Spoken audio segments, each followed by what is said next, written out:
Dan kami percaya bahwa hari ini akan merupakan hari yang sangat berharga bagi kita semua. We're trusting that God is going to help equip you to be more effective in the things He's told you to do. Kami percaya bahwa Allah akan memperlengkapi Bapak Ibu Saudara lebih efektif melakukan apa yang Tuhan suruh. You said, my name is Brendan. Ya, nama saya Brandon, nama saya Jogi. And I'm from Canada. Dia dari Kanada, kami dari Medan. And this is my friend Wolf. Dan teman saya Wolf, Bapak Wolf, boleh berdiri, would you stand up please? Kita beri sambutan, Wolf.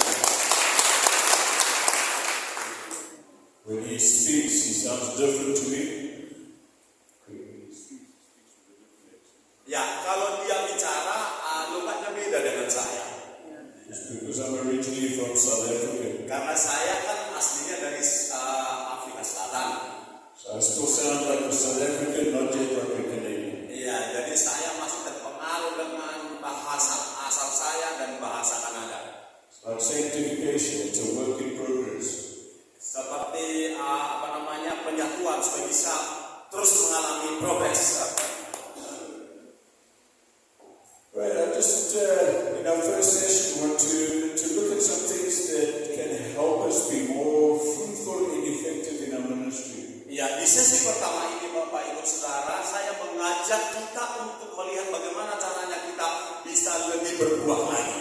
We're going to try and look at some things that will help us, and we're going to look at things that hinder us from being effective. Saya akan mengajak kita melihat sesuatu yang bisa tolong kita dan juga melihat hal yang tersembunyi yang juga akan menolong kita. And some of them you may know, but it's always good to get a reminder. Ya, meskipun sebagian daripadanya Bapak Ibu Saudara sekalian sudah tahu, tapi adalah bagus untuk kembali diingatkan. The Bible says sometimes we drift off course. Ya, Alkitab mengatakan kadang-kadang kita itu melangkah tapi mulai melenceng. And if someone doesn't come and help refocus us, we're going to be shipwrecked. Ya, itulah gunanya jika seseorang datang dan membawa arah kita itu kembali selaras dengan Tuhan diarahkan. So we're going to start looking in John chapter 13. Marilah kita buka kitab kita dari Yohanes 13. Kita akan mulai melihat di sini Yohanes 13. And we're going to read a longish passage first. Ya, kita akan baca sejumlah ayat yang cukup banyak. I'm going to read from verse 1 to verse 17. 1 to 17. Oke, jadi kita akan baca dari ayat 1 hingga 17. Baiklah, saya akan bacakan dari depan sini. Bapak Ibu Saudara boleh bacakan sendiri Alkitabnya di situ. Demikian firman Tuhan. Perikopnya, Yesus membasuh kaki murid-muridnya. Sementara itu, sebelum hari raya Paskah mulai, Yesus telah tahu bahwa saatnya sudah tiba untuk beralih dari dunia ini kepada Bapa. Sama seperti Ia senantiasa mengasihi murid-muridnya, demikianlah sekarang Ia mengasihi mereka sampai kepada kesudahannya. Ayat 2. Mereka sedang makan bersama dan iblis telah membisikkan rencana dalam hati Yudas Iskariot, anak Simon, untuk mengkhianati dia. Yesus tahu bahwa Bapaknya telah menyerahkan segala sesuatu kepadanya dan bahwa Ia datang dari Allah dan kembali kepada Allah. Lalu bangunlah Yesus dan menanggalkan jubahnya. Ia mengambil sehelai kain lenan dan mengikatkannya pada pinggangnya. Kemudian ia menuangkan air ke dalam sebuah basi dan mulai membasuh kaki murid-muridnya, lalu menyekanya dengan kain yang terikat pada pinggangnya itu. Ayat 6. Maka sampailah ia kepada Simon Petrus, kata Petrus kepadanya, Tuhan, Engkau hendak membasuh kakiku? Jawab Yesus kepadanya, apa yang kuperbuat engkau tidak tahu sekarang, tetapi engkau akan mengetahuinya kelak. Kata Petrus kepadanya, engkau tidak akan membasuh kakiku sampai selama-lamanya. Jawab Yesus, jikalau aku tidak membasuh engkau, engkau tidak mendapatkan bagian dalam aku. Kata Simon Petrus kepadanya, Tuhan, jangan hanya kakiku saja, tetapi juga tangan dan kepalaku. barang siapa telah mandi, ia tidak usah membasuh diri lagi selain membasuh kakinya, karena ia sudah bersih seluruhnya. Juga kamu sudah bersih, hanya tidak semua. Ayat 11, sebab ia tahu bahwa siapa yang akan menyerahkan dia, karena itu ia berkata, tidak semua kamu bersih. Sesudah ia membasuh kaki mereka, ia mengenakan pakaiannya dan kembali ke tempatnya. Lalu ia berkata kepada mereka, mengertikah kamu apa yang telah kuperbuat kepadamu? Kamu menyebut aku Guru dan Tuhan, dan katamu itu tepat, sebab memang akulah Guru dan Tuhan. Jadi jikalau aku membasuh kakimu, aku yang adalah Tuhan dan Gurumu, maka kamu pun wajib saling membasuh. Kita baca sama-sama dari ayat 15 ke 17. 1, 2, 3. Sebab aku telah memberikan sesuatu kepadamu, supaya kamu sama seperti yang telah berbuat kepadamu. aku berkata kepadamu, Sesungguhnya seorang hamba tidak lebih daripada tuannya, ataupun seorang utusan daripada dia yang mengutusnya.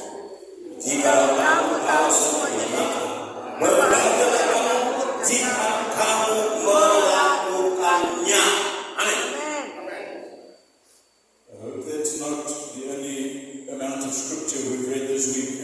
Ya, saya berharap Bapak Saudara kita nggak sekedar mengucapkan sejumlah ayat-ayat. There's a couple of things Jesus did here that just resemble his whole life ministry. Ada sejumlah hal yang Yesus lakukan di sini seakan-akan merangkumkan seluruh apa yang dilakukan dari bumi. It says he got up, Yang pertama dia bangkit, kan gitu ya, bangkit. he wrapped a towel around him, Lalu dia melilitkan handuk. he washed the feet of the disciples, Yang ketiga dia mencuci kaki murid-muridnya. and then he sat down again. Lalu tempat dia duduk kembali. His whole life he was in heaven, he sat up from the throne in heaven, Demikian juga sesungguhnya Yesus kan yang pertama dilakukannya, dia bangkit dari tahtanya di surga. clothed himself with humanity, Lalu dia membalut dirinya dengan kemanusiaan, mengambil rupa sebagai manusia cleansed us of our sins, dan membasuh dosa-dosa kita. and then sat down again at the right hand of God. Lalu dia duduk kembali di tahtanya. Amen. Amin. So there's a few things I want to draw out of this passage that I think will help us. Itulah sebabnya Bapak Saudara, saya rindu menarik sebagian hal-hal ini dari perikop ini dan berharap bisa menolong kita. The first thing I want to highlight is Jesus knew his identity. Yang pertama, yang ingin saya garis bawahi atau yang ingin saya buat lebih menonjol, yaitu bahwa Yesus tahu identitas dirinya. He knew who he was, he knew who his father was. Dia tahu siapa dan bagaimana dia tadinya, dan dia juga kenal siapa bapaknya. He was very secure in his identity. Dia sangat merasa nyaman dengan identitasnya. He was happy to put a towel on and wash the feet as a servant used to do, because he knew his identity is only heaven. Ya, jadi bagi dia tetap aja merasa nyaman ambil handuk, basuh kaki murid-muridnya, karena dia tahu siapa dia. He knew the power and authority he had in his father. Ya karena dia tahu bahwa otoritas itu ada di tangannya kok.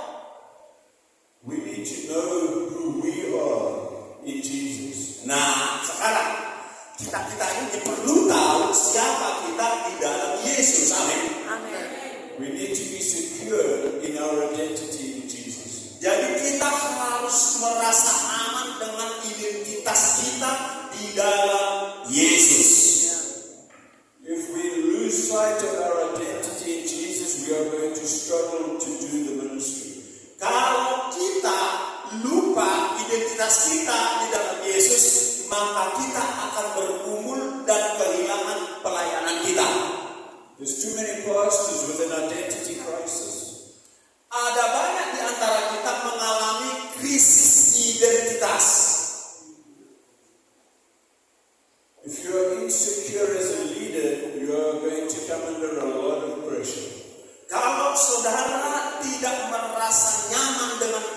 identitasmu yang sekarang, engkau akan mengalami banyak tekanan. You're going to struggle to take the risks that the Lord is asking you to. Bapak Ibu Saudara akan bergumul mengambil resiko dari pekerjaan yang Tuhan suruh. You're going to struggle to lead people effectively. Engkau akan mengalami pergumulan menuntun jemaat itu supaya efektif. In Luke chapter 4, Di dalam Lukas 4, when Jesus was being tempted, ketika Yesus dicobai, Satan asked him 3 questions. setan tanya 3 pertanyaan. 2 of the questions started with, if you are the Son of God. 2 dari pertanyaan itu dimulai dengan kata, jika engkau anak Allah, jika identitasmu anak Allah. He's trying to create doubt. Nah, iblis coba untuk menjatuhkan Yesusnya. If you are the Son of God, Kalau, kok pakai kata kalau kau anak Allah. I think every pastor has questioned at some point if they are called to do the work that they're doing. Ya, mungkin juga kitanya sendiri banyak diserang oleh pertanyaan, kalau saya ya dan melakukan pekerjaan ini, apakah? We need to be secure. Jawabannya, kita perlu merasa aman dan nyaman dengan identitas kita sekarang. We need to let Jesus give us our identity. Kita perlu mengizinkan Yesus untuk tetap mengajak kita akan identitas kita. Our identity and security is all wrapped up in Jesus. Kenapa? Karena sebenarnya kan identitas kita itu kan sudah dibalut di dalam Yesus. In Ephesians chapter 1, there are many verses that tell us, in Him we are blessed. In Him we have spiritual blessings. In Him we are sons and daughters. Di dalam Efesus, chapter 1. nah kalau kita baca Bapak diteliti di dalam Efesus 1 itu, di situ ada sejumlah kalimat mengatakan, di dalam Dia kita diberkati, di dalam Dia kita, di dalam Dia, di dalam Dia, di dalam Dia. If you're struggling with your identity, spend some time in Ephesians chapter 1. If you're struggling to understand your identity, spend time in Ephesians. Jadi bagus sekali dia bilang ini. Kalaulah kita mengalami krisis dengan identitas kita yang sekarang, maka sediakanlah waktumu untuk merenungkan Efesus 1 itu. Amin. If you don't let Jesus give you your identity, someone or something else is going to.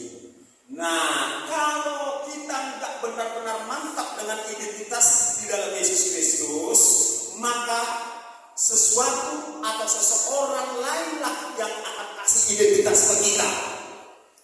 Society will give you an identity. Masyarakat sekitar kita yang akan kasih kita identitas atau julukan. Culture is going to give you an identity. Budaya nenek moyang kita akan kasih kita identitas kita, siapa kita. Even the church you lead will give you an identity. Bahkan jemaat yang saudara pimpinlah yang akan kasih identitas kepada saudara. And if you let any of them give you your identity, you are going to end up in trouble. Kalaulah saudara mengizinkan sederekan hal-hal tadi yang kasih identitas kepada saudara, maka kita akan berakhir dengan sebuah problema, masalah. Even the church. Bahkan gereja. If the church give you identity, they're going to end up working you like a slave until you're dead. If the church gives you identity, they are going to work you into the ground. Jadi kalau sekiranya gereja ini yang kasih identitas kepada Bapak Ibu Saudara, maka itu akan menarik saudara kepada ujung pergumulan. If society give you your identity, they think a pastor must be soft and meek and mild. Ya, kalau masyarakat yang kasih kita identitas, maka kita yang menyesuaikan diri dengan seleranya masyarakat, kan begitu. Plenty of people are happy to give you your identity. Juga ada banyak orang yang bisa memberikan identitas kepada saudara. You need to rest in the identity Jesus has given you. Kita perlu merasa tenang dan damai Yesus. Amin. When I first moved to Canada, Kali pertama saya pindah ke Kanada, I joined the local rugby club. Rugby, you know rugby? jadi saya gabung dalam satu permainan rugby, ya kayak sepak bola itu ya, rugby ya. You know rugby? Tahu rugby ya, yang bolanya lonceng itu. It's very hard collisions. Ya, kalau jadi pemain rugby itu harus botak-botak, harus kuat, ya tahan banting. Some of the other pastors in town asked me, what are you doing playing rugby? Lalu ada orang tanya, apaan kau main rugby?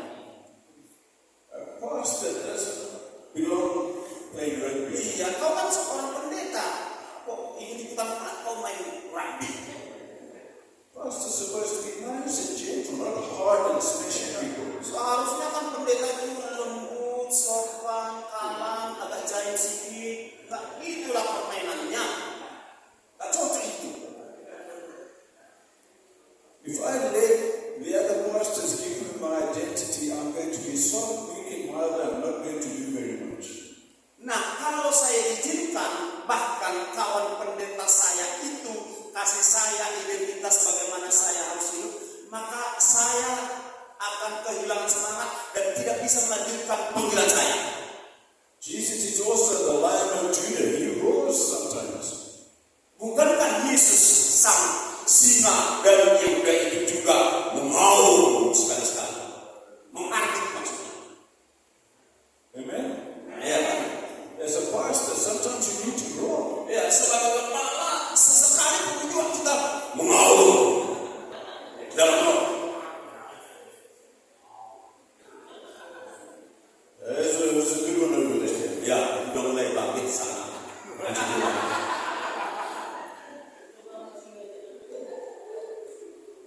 I'm going to say something now that a lot of people struggle with. Nah, selanjutnya Bapak dan Saudara mau diikuti, saya akan sebutkan sejumlah hal yang orang banyak bergumul. Listen nice and careful. Dengarkan baik-baik ya. Your job is not your identity. Pekerjaanmu bukanlah identitasmu. Being a pastor is not your identity. Menjadi seorang gembala bukanlah identitasmu. It's the work that Jesus has called you to. Namun sebagai gembala atau penggembalaan adalah sebuah pekerjaan yang Yesus berikan kepada saudara. You can't wrap your identity in your work.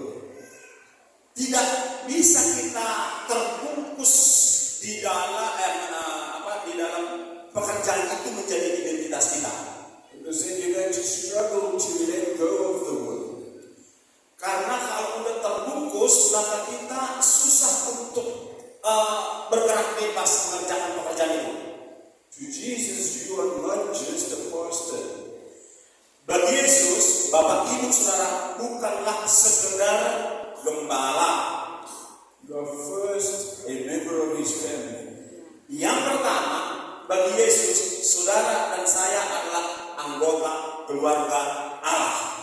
You are first a son, you are first a daughter. Engkau adalah putra sulungnya, putri sulungnya. You are first one of His sheep before you are a shepherd. Ya, yang pertama bagi Yesus, engkau adalah dombanya Tuhan sebelum engkau menggembalakan domba-domba yang lain. If you are first a pastor, Kalau engkau pertama-tama adalah sebagai gembala, your identity and self-image and confidence and security is going to fluctuate depending on how well the ministry is doing. akan mengalami naik turun mengikuti naik turunnya pekerjaan yang kau lakukan. You're not going to be able to stand firm because the ministry changes. Di mana saudara tak akan bisa tetap berdiri tegak karena pelayanan yang kita lakukan itu bisa naik turun atau bisa berubah. You need to anchor your identity in Jesus, the same yesterday, today, and forever. Kita perlu pastikan identitas kita itu tetap di dalam Yesus dulu, hari ini, dan esok. You're going to struggle to take time to sit at the still waters with Jesus if you wrap your identity in Word. Kita akan mengalami pergumulan duduk di kaki Tuhan Yesus kalau kita udah dibungkus dengan pekerjaan kita itu sebagai identitas. He cares more about you as a person than the work you can do for Him. Ini bagus. Dia lebih merasa peduli kepada engkau secara pribadi daripada kepada pekerjaan yang kau lakukan. Lebih berharga pribadimu daripada pekerjaan yang kau lakukan. He wants to help you, lead you, refresh you, build into you. Kenapa? Jadi karena dia ingin menolong pribadimu, membangun pribadimu, memimpin menuntun pribadimu dulu. But you're going to struggle to take time away from the ministry to spend with Him if you think your identity is the ministry. Jadi gini, dia bilang begini, akan sulit bagi saudara ambil waktu berduaan dengan Tuhan Yesus kalau engkau sudah dibungkus oleh pekerjaan itu. Many pastors struggle with this, many around the world. Jadi banyak gembala-gembala mengalami pergumulan ini di seluruh dunia. They think their worth is based on how well the ministry is doing. Ya, mereka berpikir bahwa mereka berharga berdasarkan pelayanan yang dia lakukan. If the church is doing well, I feel good. Nah, jadi dia akan tentu berpikir ini, kalau jemaatku ini bagus, mantap, maka aku merasa baik. If the church is struggling, you go into depression. Kalau jemaat bergumul, engkau akan turun juga semangatnya. The dangers of wrapping your identity in the ministry, keep it in Jesus. Ya, adalah bahaya kalau kita terbungkus di dalam identitas, di dalam pekerjaan yang kita lakukan. Marilah kita tetap lengket dengan Yesusnya. You are first a son and a daughter. Karena engkau adalah yang pertama bagi dia, engkau adalah putranya, engkau adalah putrinya. Stand secure in that. Oleh sebab itu, ayolah merasa nyamanlah menerima identitas itu. It is going to be tested and it's going to be tested again. Ya, karena apa harus merasa nyaman dari sekarang?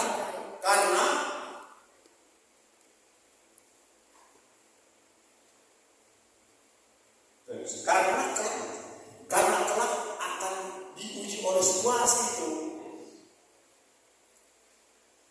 The next thing I want to draw out of that passage is the humility of Jesus. Nah, yang kedua yang ingin saya tarik dari pembacaan kita tadi adalah kerendahan hati Yesus. The reason it made the disciples uncomfortable is because that's what his servant would do, wash feet. Alasan mengapa kita bergumul ketika dimuridkan, karena lewat pemuridan itu kita memang dibentuk menjadi seorang hamba gitu. But here is their rabbi, their teachers, they refer to humiliating himself to serve and wash their feet. Ya, bukankah dikatakan bahwa kita perlu merendahkan hati kita untuk melayani yang lain? Jesus could do that because he's secure in his identity. Bukankah Yesus sudah duluan melakukannya, merendahkan hatinya? Washing someone's feet was seen as something for a lower person like a servant. Washing feet was seen as a lower job like a servant. Ya, sambungannya. Bukankah mencuci kaki seseorang menunjukkan yang mencuci itu lebih rendah daripada yang mencuci kaki? Yeah. Yesus melakukan itu loh. We see Paul also sometimes referred to himself as a servant. Ya, kita juga melihat kehidupan Paulus senantiasa menunjukkan dia itu seorang pelayan, pembantu. We want to serve God with the best of our abilities. Karena kita mau melayani Tuhan kita dengan yang terbaik dari apa yang kita mampu lakukan. But it's hard to do that if you think you are above other people. Tapi sulit melakukan itu kalau kita merasa kita ada di atas orang lain. It's hard to serve people when you think you are better than them. Sulit melayani orang lain kalau kita anggap diri kita lebih baik dari mereka. I think we've got to remember they are His people first. They are His people. Oh ya, mari kita ingat bahwa jemaat itu adalah umatnya Tuhan sebelum jemaat kita. Sebelum mereka jadi jemaat kita, itu adalah jemaatnya Tuhan duluan. You are serving Him and He asked you to serve people. Nah, kan gini nih gambarannya, kita layani Tuhan, lalu kita layani umatnya. Treat people with humility. Mari kita memperlakukan jemaat itu dengan kerendahan hati. They will be much more willing to hear your message if they feel like you value them. Mereka akan lebih terbuka mendengarkan pesan-pesan dan pengajaran kita kalau kita memperlakukan mereka, memberi nilai yang baik, penilaian yang baik kepada mereka. They want to hear from you often. If you talk down to people, they are going to not want to hear your message. Iya. Jadi kalau kita itu bicara dari atas ke bawahan, ya susah untuk mendengar.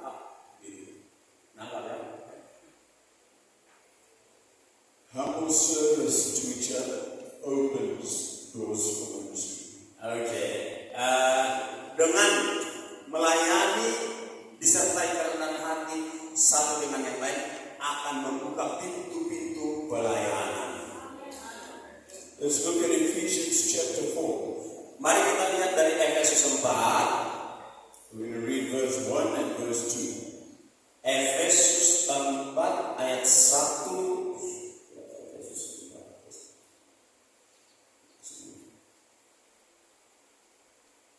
Oke, ayat 1 hingga 2 demikian. Sebab itu, aku menasihatkan kamu, aku, orang yang dipenjarakan karena Tuhan, supaya hidupmu sebagai orang-orang yang telah dipanggil berpadanan dengan panggilan itu, hendaklah kamu selalu, boleh kita baca sama-sama, 2, 1, 2, 3, hendaklah kamu selalu lemah lembut dan sabar, tunjukkanlah kasihmu dalam hal saling membantu. Amin. Right? So it says to live a life worthy of the calling you received. Dikatakan, Bapak Ibu Saudara, hendaklah kamu selalu rendah hati, lemah lembut dan sabar. And the very first handle that gives you to do that, it says, be completely humble. Dan syarat pertama yang kita untuk melakukan itu dikatakan jadilah rendah hati sepenuhnya. Step 1 to live in a life worthy is humility. Step 1 towards living a life worthy of the calling is humility. Ya, langkah pertama supaya kita layak melakukan pelayanan itu adalah humility, kerendahan hati. Seems like a basic point, but we need to be reminded. Ya, tampaknya sih kayak hal-hal dasarnya ini, tapi kita perlu terus diingatkan akan suatu kerendahan hati ini. Pride sneaks in the back door. Sebab kesombongan itu bagaikan ular, dia nyelusup masuk dari pintu ke pintu hati kita. Pastor, you're a good preacher.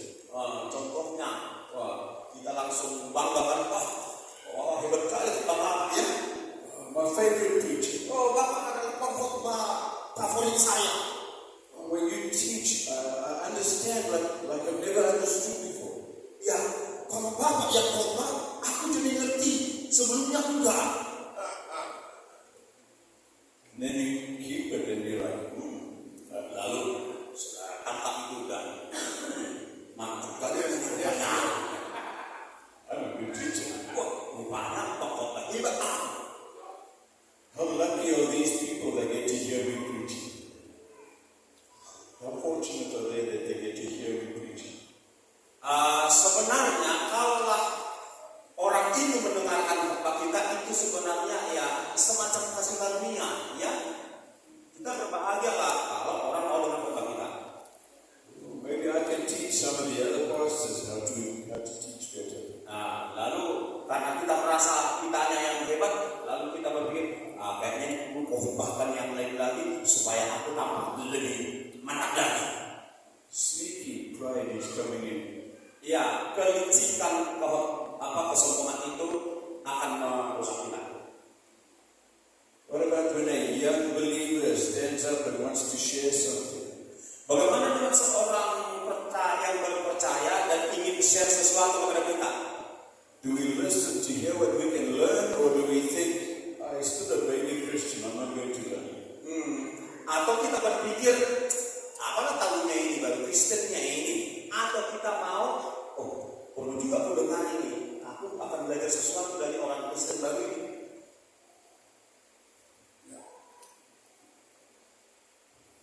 If God can speak through a donkey, He can speak to us through anybody. Ya, kalau Tuhan bisa bicara kepada kita melalui keledai, ya kenapa tidak Tuhan bisa bicara melalui orang Kristen baru atau siapapun? Always open to listening. Pride closes our ears, humility keeps it open. Jadi gini, kerendahan hati membuat hati dan telinga kita selalu terbuka mendengar. Sebaliknya, kesombongan selalu menutup telinga kita untuk tidak mau dengar. 1 Peter chapter 5. 1 Petrus 5. We're going to read verse 5 and verse 6. Oke, dari ayat 5 sampai 6. Demikian.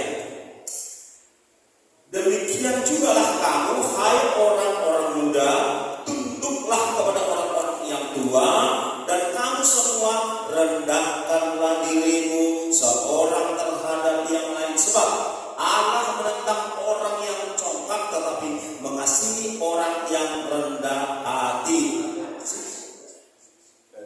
Ayat 6 juga. Karena itu rendahkanlah dirimu di bawah tangan Tuhan yang kuat, supaya kamu ditinggikannya pada waktunya. Amin. It's very clear. Sekarang jelas sekali ya. You have humility, Jesus lifts you up. Kalau kita rendah hati, Tuhan mengangkat kita. You have pride, He opposes you. Ya, kalau kita sombong, Tuhan menentang kita. Very easy key for effective ministry. Be humble. Kuncinya gampang sekali untuk berhasil dalam pelayanan. Jadilah rendah hati. You got a choice. Either you have Jesus lift you, or you have Jesus oppose you. Pilihan ada di tangan kita. Apakah kita memilih Yesus mengangkat kita karena rendah hati, atau kita memilih Yesus menentang kita karena sombong? I think if Jesus is opposing you, you're going to struggle. Saya yakin kalau Yesus sampai menentang saudara, saudara akan bergumul berat. So let's stay humble and have Him lift us up, brother. Oleh sebab itu, marilah kita terus berjuang rendah hati. I just want to, if we're there still, read verse 7. 1 Peter chapter 5. Oh ya, kita akan lanjutkan baca dari ayat 7. Boleh sama-sama Bapak Ibu? 1, 2, 3. Serahkanlah segala kekhawatiranmu kepada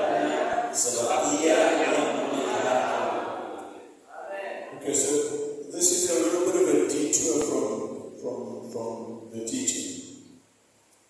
We're just going a little bit aside from the teaching. Ya, ini ya tampaknya seakan-akan agak keluar sedikit dari pengajaran utama kita.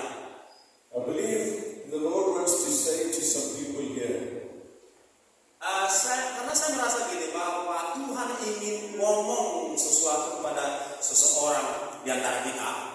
cast your anxiety on me. Serahkan, ya Tuhan mau bilang kepada kita, serahkanlah seluruh kekhawatiran kepada aku, kasih ke aku. If you're feeling stressed and anxious, I believe there's some that are very stressed or very anxious about the ministry. And Jesus wants to say, leave that anxiety with me.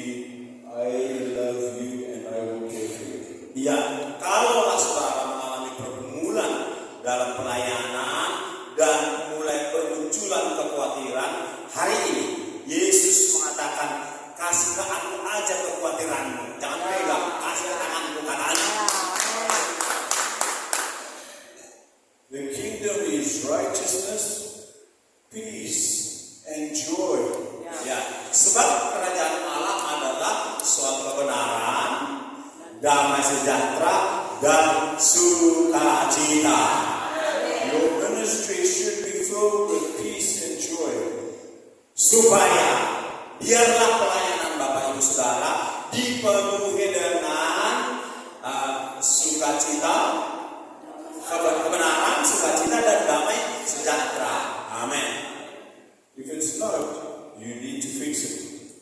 Kalau enggak begitu, saudara perlu perbaiki pelayanan itu Go spend time with Him.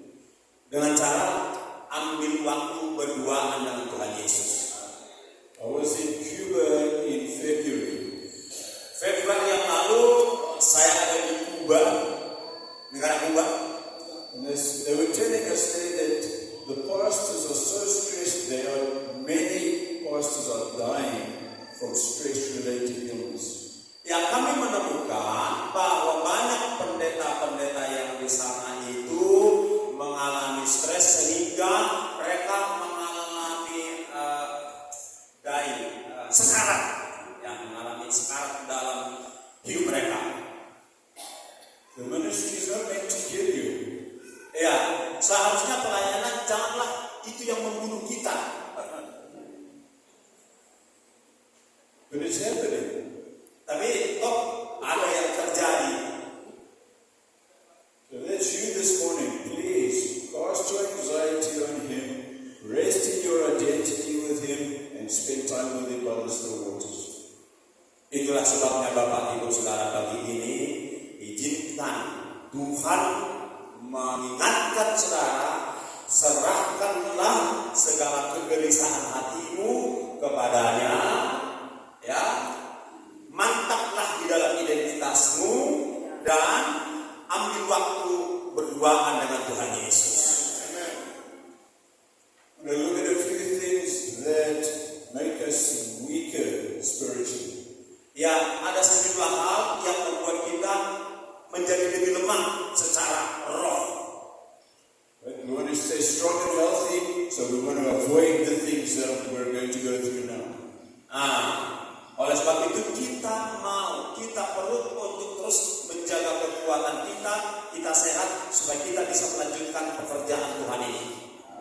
Number one, Hal yang pertama, when we keep giving out spiritually and never take time to refresh.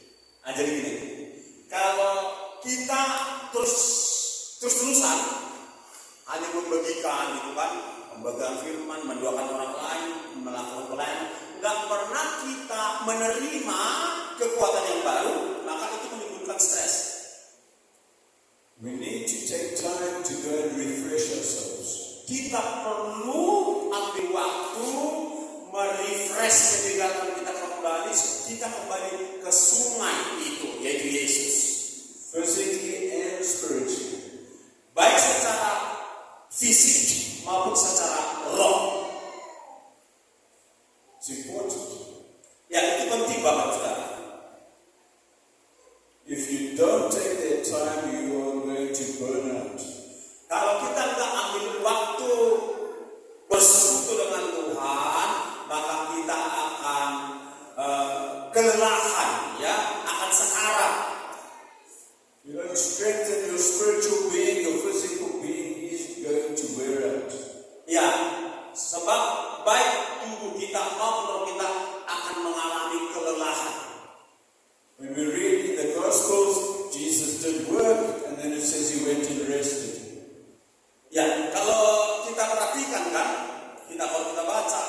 itu, bukankah Yesus melayani, tapi juga ambil waktu untuk istirahat? Toh? One time he even said to them, I'm tired, let's get in the boat and just go a little bit away from the shore so that I can be away from people.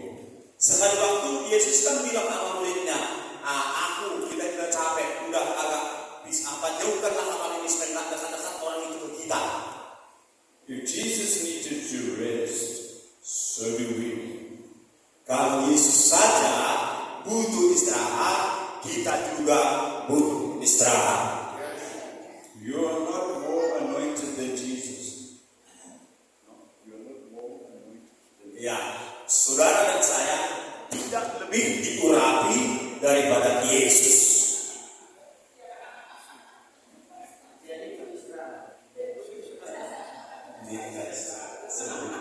Amin.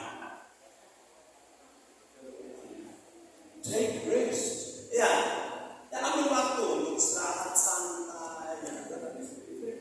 We want you to be doing the ministry still in 20, 30, 40 years and be strong. Ya, sebab Tuhan mau saudara tetap bisa melanjutkan pelayanan ini 20 tahun lagi, 30 tahun lagi. Untuk itu perlu kita jaga kekuatan. We're good at telling people, Jesus wants to take you to the still waters to refresh your soul. Ya, Yesus ingin kita datang kepada air itu. We tell other people that. Kita juga perlu kasih tahu itu kepada jemaat.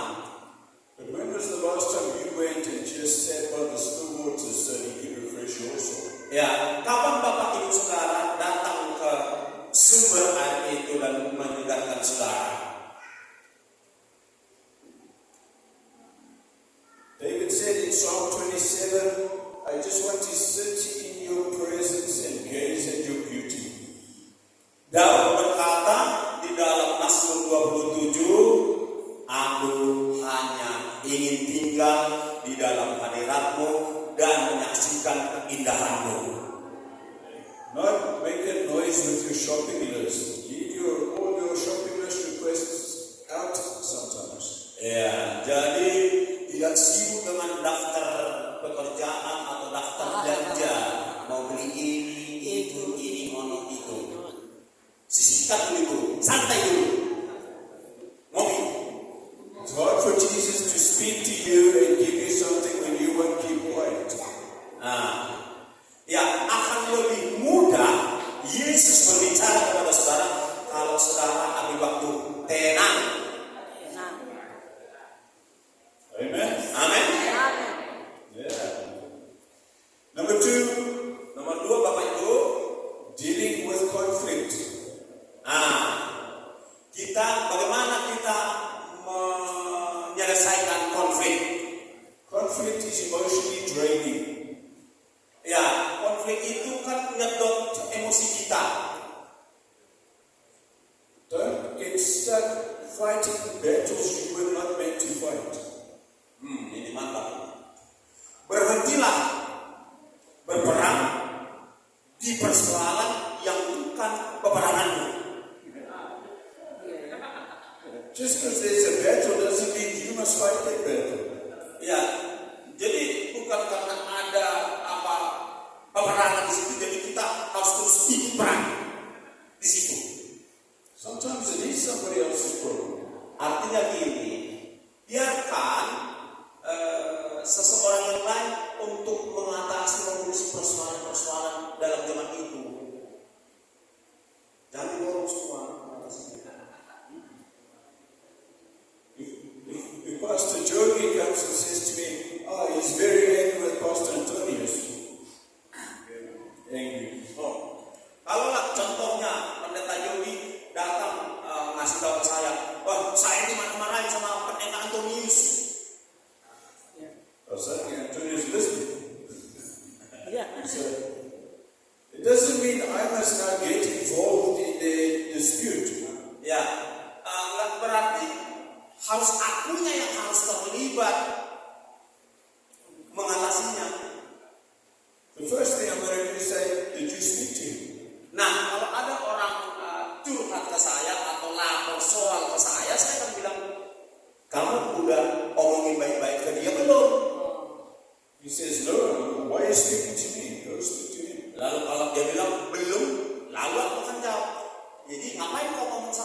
ngomong sama dia dulu lah. Bereskan sama kalian. That's what the Bible says. Karena itu yang Alkitab katakan. Don't do what the Bible says first, and if you can't, then we'll talk later. Ya, kita bilang kepadanya, lakukanlah dulu seperti yang Alkitab suruh kau lakukan. Setelah itu baru kita bicara. There's always battles going on that you can get involved in, but it doesn't mean you should get involved in. Banyak masalah atau peperangan, konflik yang terjadi di zaman itu, di mana kitanya nggak terus-terusan harus ikut perang di situ. If the enemy can keep you on the battlefield, he's going to win it. Karena gini, bisa saja iblis menjebak kita supaya kita terus-menerus ikut perang yang bukan peperangan kita supaya kita kegerasan. Because now you're getting burnt out and you're distracted from the call that you've been given. Ya, sampai-sampai malamnya kita itu merasa kelelahan, bahkan nggak bisa istirahat. Untuk kemudian besoknya kita nggak bisa lakukan apa-apa. You're not doing your Jesus-given job. You're distracted over here, fighting battles you're not supposed to. You're not doing your Jesus-given task because you're too busy fighting a war you weren't supposed to.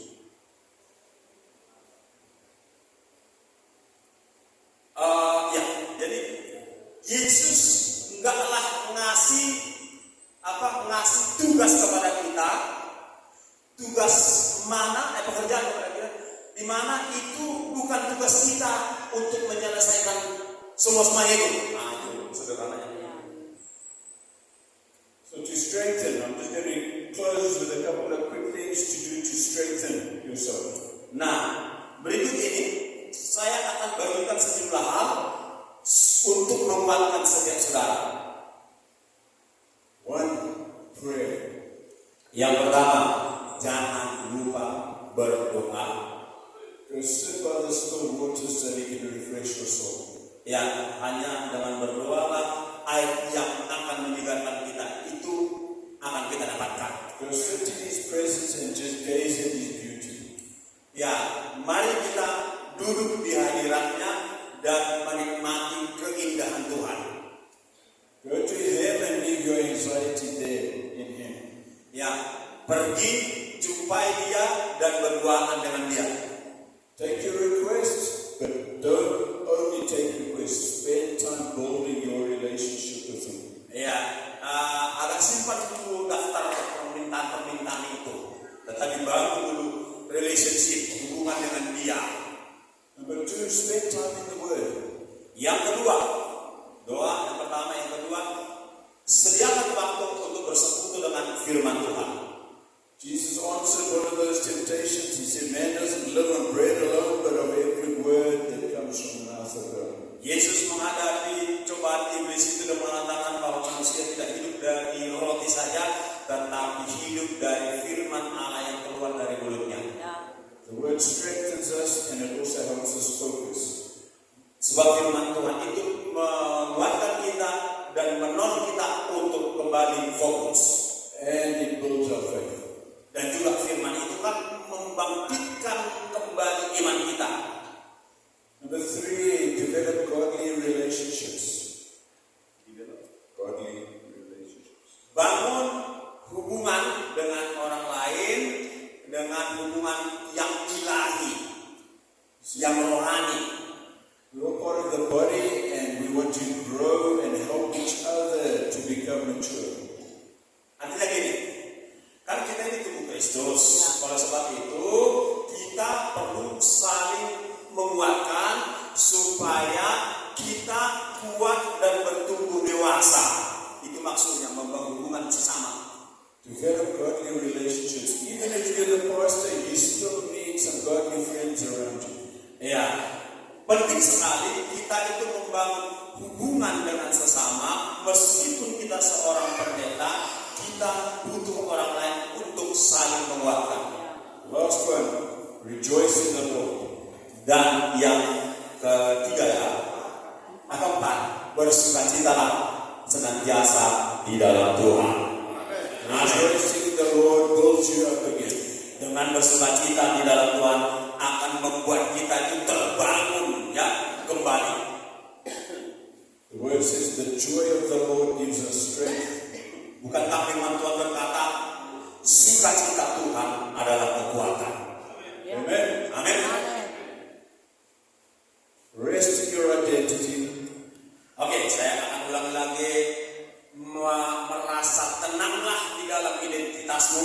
Clothe ourselves with humility. Pastikan kita tetap rendah hati. Make sure we're spending time with Jesus. Pastikan kita ambil waktu berduaan dengan Tuhan Yesus. If you carry these things out, you will become more effective in your ministry. Dengan melakukan hal-hal ini Bapak Ibu akan menolong kita untuk terus efektif dalam pelayanan kita.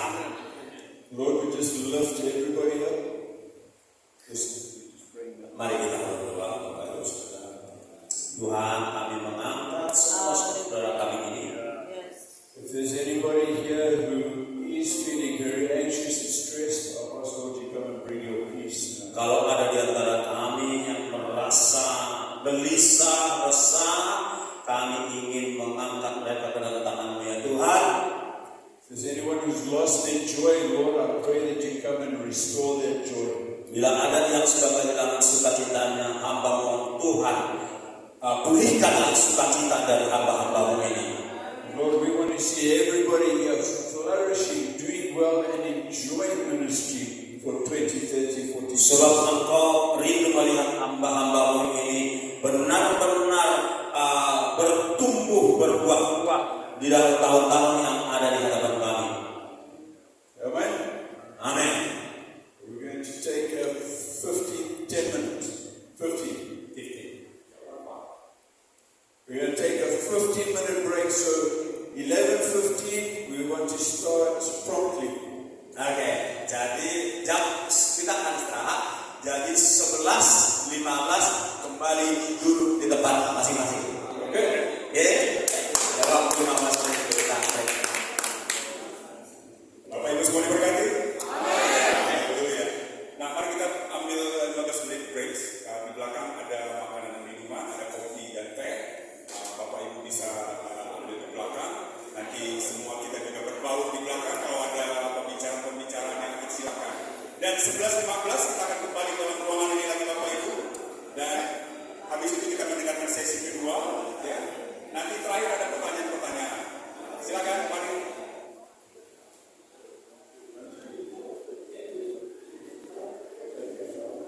Stop, close.